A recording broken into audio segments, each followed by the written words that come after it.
Namaste. Welcome to the show Everyday Spirituality with me, Mukta Mayoori. And in this show, I will try to curate a very interesting topic with new guests and their experiences in spirituality. Today, I have a very dear friend, Arjun Aditya. Welcome to the show, Arjun. Namaste. And today we are going to discuss about how has the return to spirituality from the world of corporate been like for you, and you can ask me some questions as well, and I hope it inspires people out there who are wanting to make that migration, who are wanting to make that change happen, and if not the change, at least inculcate some tips, some habits they can understand, incorporate, integrate in their lives. Yeah? Sure. So, Arjun, tell Yeah. me, what were you doing in corporate world? What was your role? So I've spent about a decade in the corporate, and I've been into different kind of roles, mainly as a HR. So I was heading a resourcing team. I was into logistics. I was into training, training for sales, for organizing the whole setup for the companies. So I've been in different roles, but mainly I would say resourcing was my strength. Resourcing and negotiations. Okay. Yeah. So I was handling a team where we were resourcing people from UK, from Europe, and we were selling resources. Okay. Yeah. So we were selling people, literally. Oh, dear, it sounds a little contentious, but Yeah. So how was the environment like? How? Describe it to me. You can describe it in terms of the seemingly opposites or the conflicting emotions as well. There is always good and bad in any situation. I think mostly bad. Okay. Yeah. Why I say it, because the environment was very aggressive, very like survival for the fittest. So when we talk about environments like this, aggression, competition, survival, that means you have to step on somebody to go on top of the ladder. Yeah. So this was something which was the environment of the corporate, and after some time I started to totally not connect with it, though I used to be very aggressive in my own approach while I was working there, and that's why I could reach where I reached, in such a short span of just 10 years. But then I realized that this is not what life is about. Life is not about aggression. Life is not about always going one step ahead than the other person. It's not a competition. Life is not a competition. Yeah. Absolutely. So if you make life as a competition, you will, now just imagine there was a generation before us which might not have been so competitive as us, right? So we went one step ahead, and then the next generation is coming, which will be one more step ahead than us. And imagine, generation after us. So we are getting more and more crude in our behavior, in our aggression. So where are we taking the generation to? Because we are setting up a benchmark. Okay, this is the level of aggression we have now in the society, and then the next generation comes, which goes further, ahead of that benchmark. So each time a generation is coming, it is going further and further, in terms of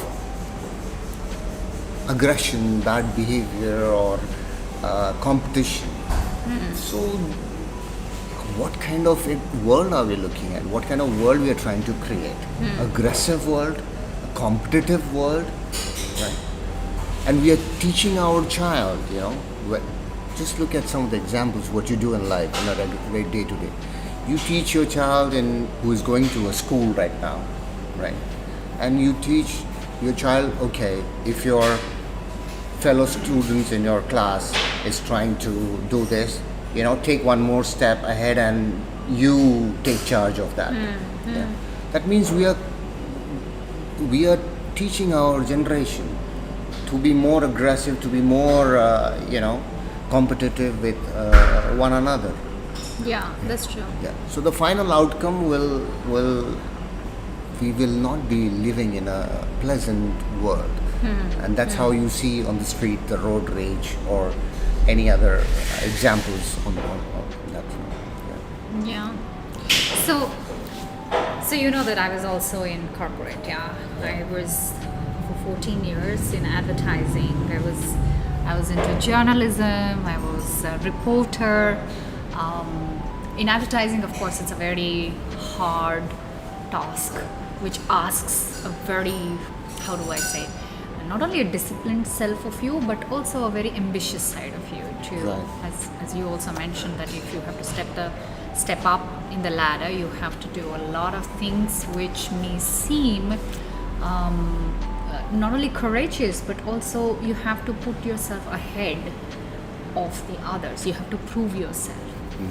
But somehow, in my experience, maybe because of my upbringing that I've had, I just entered the whole world with such like greenhorn look that I retained my innocence. I was myself. Of course, there was one point of time, like a breaking point, as they would say, where I had to choose where do I fit. I even remember third year or something, I shifted from Bangalore. Bangalore culture is very different, you know, from Delhi culture. Yeah. So I even had tears.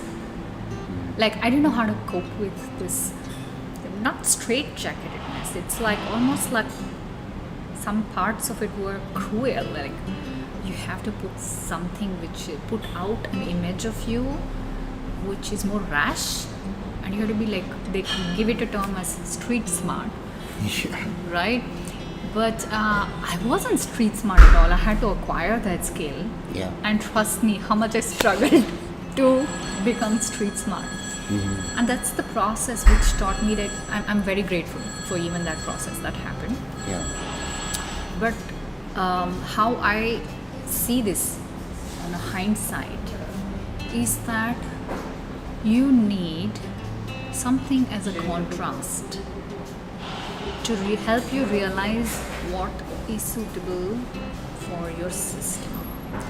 So I wouldn't be able to say that this was completely a bad system, because in every yuga, in every cycle of we have 4 yugas, right? Yeah. So out of them, every yuga has had pluses and minuses. Maybe there were wars in a very different style, but there have been wars. Yes. There has been competition. There has been, of course, some differences in terms of this, the skill and the discipline and the dedication with which they used to do. But that is just a difference of how that was executed. So for me, if I really look at the scenario, I don't have a problem with how it was. For me, it was a perfect scenario for me to wake up. For me to realize that, hey, you know what? I don't want to be part of this entire system where there is no scope for real you. Because ultimately, everybody who says they're a friend, they were not really friends. Exactly. They were relationships which were so shallow, backstabbing each other, backbiting each other, and socializing. I never got this point of socializing over drinks. And it just basically harbors so many set of bad, I won't say bad habits, but habits that don't really promote health physically, mentally, emotionally, and definitely not spiritually. Because you're also asked to kind of sell your like this whole goody attitude of yours. Like if you have principles, that has to be also strategy. Like you have to sell that strategy that you're being so magnanimous and you have a bigger vision, which falsifies the whole platform from which it is felt. So this is the disconnect between what is intended and what gets executed and what gets flashed way too out of proportion. Like the goodness gets so blown out of proportion there that it almost disgusts you. Do you agree with me? It's like you donate something or you do something good that has to be made into a project and you have to show it. You know what I'm saying? I got you. It just feels so off. Yes. Do you agree with me on that? Yes. So there's one very important thing that you just mentioned. You mentioned something about relationships. You know, Yeah, the kind I of know. relationship. I would like to share something on this relationship please. as well. So let's look at relationship not only in our work environment but everywhere. When I say Yeah. relationship means I mean everywhere. You know, you connected with an individual, whether it is let's say a family relation or let's say a colleague or a friend, you know, or a romantic relation. Yeah, we're Yeah. talking about everything. Actually, the word relationship. Right. See, the very basic, if you try to understand relationship, if the basis, you know, the very basis of a relationship, it doesn't matter what name you want to give that relationship. Right. If the very basis is need, then it's not going to work. Okay. Now, you can name that need anything. You can call it a social need, a emotional need, a financial need, a physical need, or any kind of need. You know, where there is a need in a relationship, it will never work. That's a very beautiful point, and I think we should pick this up in on another topic of this, because this is already a higher order. You know, like I want us to go very slowly from the corporate section Yes. to coming back to your roots, like So- coming back to your heart. Yeah. So share with me some instances, and I would like to share some myself too. Say you were like a witness in the whole scenario. Did you have that kind of a moment where you watch the entire thing and you feel like, where do I fit in? What is the role that I have to play? Exactly. And everything kind of freezes and you literally choose and say, you know what? This is wrong. This is something that is not in alignment and you cannot shush it anymore. Can you just tell me a few instances like that? So I remember one instance where usually in the mornings I used to give like a sales and motivational speeches, you know, just Yeah. before the work starts for everybody. Right. And every time it was like a 30 to 45 minutes of, you know, like a speech which I used to give, and I had account managers and other people sitting in front of me. And I would have to tell them something that would motivate them to start their day off. Right. So just before our work started, there was this, you know, like a sales meeting kind of thing. So sometimes there was one particular which I remembered, and it was a method or a trick or an approach towards a lead or a sale that would Yes. happen. And I remember, you know, there were like about 25 people, you know, account managers in front of me, and I was teaching or basically telling them something to do, a practice to do while they were making sales. On that particular moment, I realized I personally will not do that. Ah, okay. I get it. personally will not, because it was totally against my morals and my values, right? And I was asking 25 other people to do that. And you had this I had this moment, and then I kind of, after I finished the meeting, and I went back to my chair, and I was sitting, and I was thinking, my God, I myself will not do this thing, and I'm teaching other 25 people to do it. Right. God. So this was one very specific moment which I realized that this is not for me for long term. Right. And it was very soon after that circumstances happened in my life, and I left everything completely. It was very soon after. It was very soon after that. I mean, I would say just in another few months, after few months. Yeah. So things and circumstances started to change, and I actually decided that I don't want to do this. Yeah. From inside, I started to feel this doesn't resonate with my thoughts, my values, and the action which I'm doing. So this is always, now I'm talking about this on a regular basis. I said, if anything doesn't align with your thoughts and with your words and with your actions, then it doesn't bring peace, stillness, stability within you. Because you're thinking something else and your body is doing completely another thing. Right? Yeah. Something very close to this I recall. Of course, there are many such incidents also for me which happened. I would say,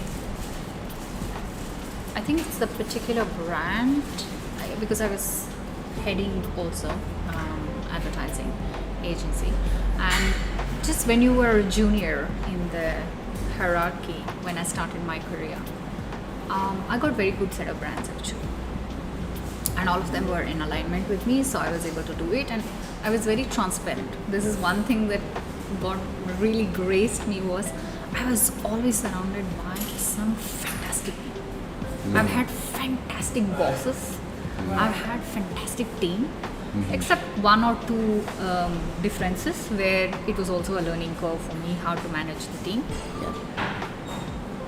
But there was a challenge. In the middle of all of that, there came a brand. I will not name it because it's against the interests of the company. So there was a brand which is literally harmful. And I am the custodian of that brand, and I'm getting the packaging, artwork, and I'm writing strategies, how the whole consumption, the whole ladder, how the consumer journey happens. And I was like, I can't do this. It's just against my values. But you have to talk to your clients and how they talk. And there were moments like I'm hearing them on the phone, or I'm hearing them in the discussion halls. The way but how the detail in which the strategy happens for every touch point where a consumer meets this story, that kind of made me feel a bit sad for the first time at that point of time. Like, first I felt sad that we've come to this point where we're not only tricking, but we are tricking so intelligently that people consume, Right. and that was just not agreeable to me. So anyways, I went off that particular brand. So I continued my journey again. Later on, I also got into healing. So I already started doing healing, and there it had and there the conflict was even more pronounced, because I was meeting people with real life challenges in health, in mental health, and you are sitting in a beautiful AC cabin. I have nothing against luxuries, I love luxury. But the way we were calculating everything for the brand, or for the the sales scores, or what you meet the target, etc., just made me realize that there is so much of dedication from our life, like almost 12 to 14 hours of our life is dedicated to make somebody else rich. Which You make somebody else rich, but the beneficiaries of that product are not becoming better in their life. It's all a consumeristic oriented culture where people kind of get you hooked on so that they can make more money, you know. And the kind of labels and the kind of categories you see in the consumables, be it beverages, be it all edible stuff as well, the kind of things that go into it, it's actually criminal when you know it in so much of detail. To be a part of that, which is taking away my life force, and it was a complete contrast. Like, I'm healing so many people, like literally 200 to 50 people a day when I go to OPD, and I see the contrast of it. Like, here, people living in their own muddled world where let's catch up for a drink and let's smoke away to glory. I just started feeling this drift in consciousness. So, how do I say? I couldn't ignore it anymore. I was tired to my bones, and I was a part of an organization where I was building a hospital's infrastructure, raising funds for that. So, for me, my heart was there, you know, so it was just a matter of time that I would just skip all of this and go into the healing. And that's precisely what happened. And when it happened, Arjun, I'll tell you, I never took a break, you know, all 14 years. And when another opportunity had come, and I had not made up my mind that I will not go back to corporate completely. It was just like a break for the first time in my life. I got an interview, I got through to a very desirable position. I came back home. I had a heavy migraine knowing that I will be now living the life again of that. I slept for 12 hours straight. Didn't wake up with this migraine. And when I woke up, my body told like a no. It was a very hard no, you know. And I didn't have anything which was concrete for me, ready for me to tread on my life, but I denied that offer. And that was this beginning of trusting the universe completely with no backup. I had no backup. And from then on, I have been witnessing miracles. for sure. You know, so tell me more about how was the exit from this corporate world into that juncture when you made a jump? I think one very important thing was a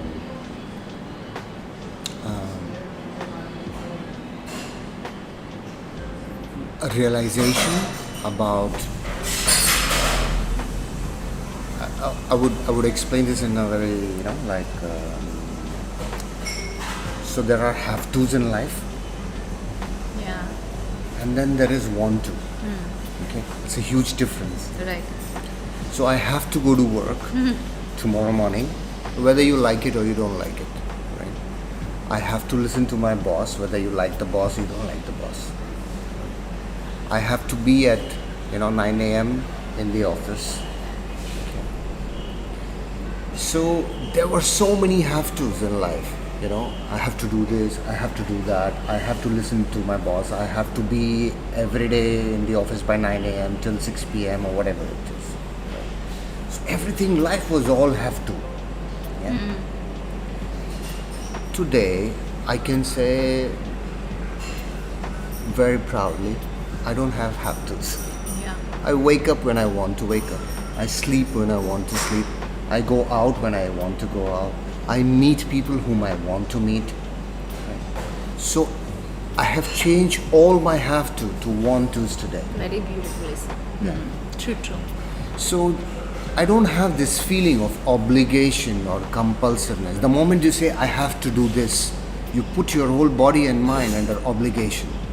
Right? So when did you do that? Like, what describe this moment when you finally made an exit and took that decision that okay, So that was the last day in my corporate life. So the process eventually started. It went for some time, and slowly and steadily I started to realize certain things about you know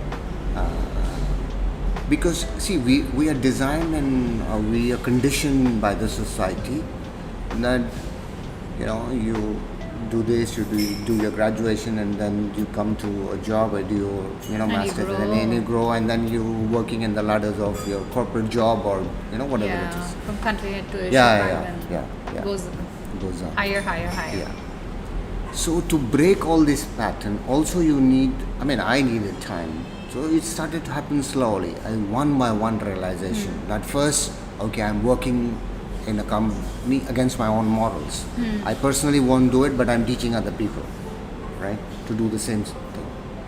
Secondly was why I feel very obligated all the time to do certain things, just because I'm doing a job or a salary and somebody's paying me for my time or whatever it is. That's why I feel obligated to do that. I think it's also a system because it's run very well. It's a system, and there is in a system always one beneficiary and one person who becomes a part of the entire mechanism, whether he likes it or not. He participates and he can't leave the circus anymore, right? I think it's about that that what we used to call American dream, which kind of migrated everywhere across the globe. Everybody started aspiring that kind of life, and which is why their education also had an end goal in having earlier engineering doctor, lawyer, shifting to technical jobs or these tech companies, then to journalism, advertising, etc. Yeah. So what I was trying to explain the process, like it didn't happen overnight, but it happened on installments, right? First this realization, going against my own morals. Second was let's say why I have all the have-tos in my life, right? To change that to want to. So Yeah. every slowly, one by one, slowly and gradually, everything started to come to a realization.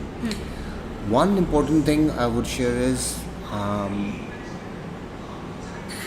one question: what is the purpose of my life? Yeah. So, what is the purpose of my life? Do I have to, the purpose of my life is to reach a higher, Position. ladder position in the corporate, have my own company, or or coming back to any other aspects of life like family, having children, this, and then so I start to realize what is the purpose? Is this the purpose? All the 8 billion people on this planet is having the same purpose? No, it should not be like that. Yeah. So I had this question: what is the purpose of my life? Yeah.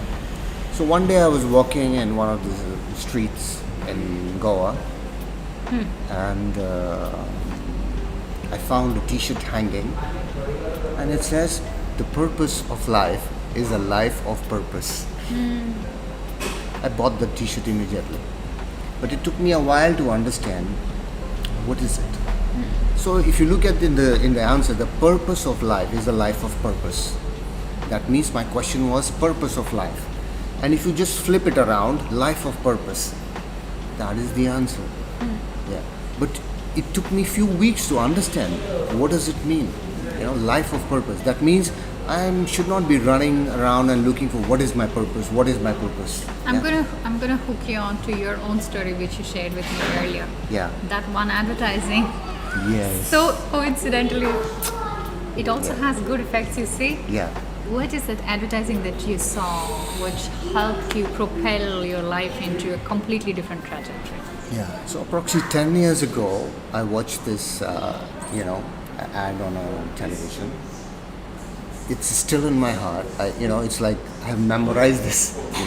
It's not word by word, but I know the, Essence of it. essence of it. So it says, your life is your life. Live it while you have it. Universe will offer you chances. Know them and take them.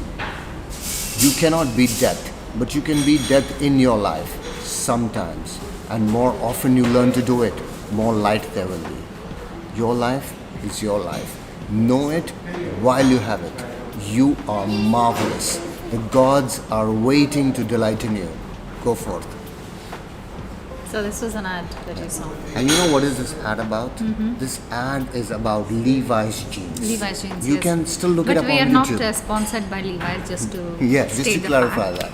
But Yeah. what I'm saying is, one ad can really transform your life. Yeah, and this was the reason that got me still past my time, because there is this always higher order benefit that you link it to the brands and you deliver a message which is higher order in nature, but the consumption of that product is incidental actually.